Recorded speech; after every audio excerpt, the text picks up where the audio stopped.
এয়া বিশিষ্ট অভিনেতা প্ৰাঞ্জল শইকীয়াক কোম্পানীৰ তৰফৰ পৰা এখনি ফলাম গামোচাৰে সম্বৰ্ধনা জনোৱা হৈছে। আমি আমাৰ সকলোৰে পৰিচিত প্ৰাঞ্জিতা ওতঃপ্ৰোতভাৱে আমাৰ লগত জড়িত হৈছে, তেখেতকো বিহুৰ ওলগ যাচিছোঁ আমাৰ তৰফৰ পৰা।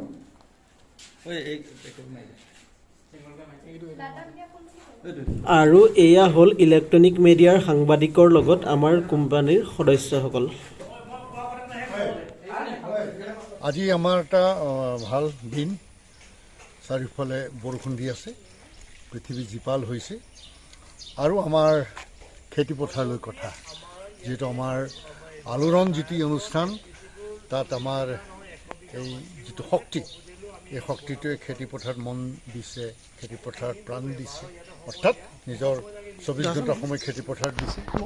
বিভিন্ন খেতিত তেওঁলোক ব্যস্ত আছে আলোড়ন, আৰু আজি আলোড়ন FPCৰ ৰেজিষ্ট্ৰেশ্যন হৈ ইতিমধ্যে সৰিয়হ, ধান, বিভিন্ন খেতিপথাৰত জড়িত হৈ আছে আৰু হালধি, বিশেষকৈ হালধি।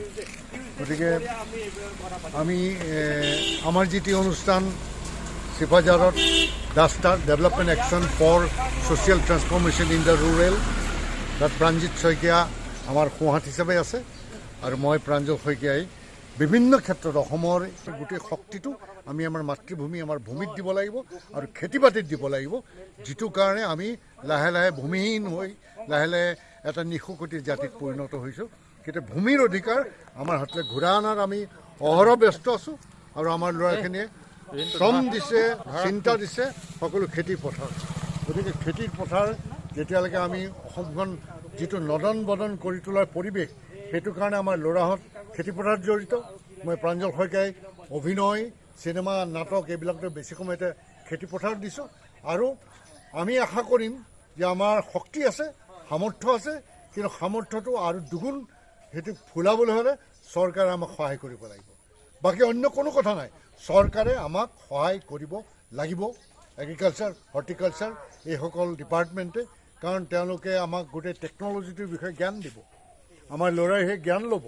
আৰু আমি যেতিয়া খেতি কৰিবলৈ ওলাই আহিছোঁ, আমি পশুধন, কৃষিধন এইবিলাকত যেতিয়া আমি ওলাই আহিছোঁ, আমাক চৰকাৰে যিমান পাৰে আমাক সহায় কৰিব লাগিব, যদি অসমখনত ভৱিষ্যতে এখন সুজলা সুফলা অসমৰ যিখন ছবি আজি আমি দেখিছোঁ বা তাহানিৰ পৰা দেখি আহিছিলোঁ, আজি চৰকাৰে আমাৰ এই এগ্ৰি, পশুধন ইয়াত জড়িত ল'ৰাহঁতৰ লগত সকলো ধৰণৰ বেকআপটো দি আমাক দিহা পৰামৰ্শ দিয়ক আৰু আমাক আগুৱাই যোৱাত আপোনালোকে সহায় কৰক।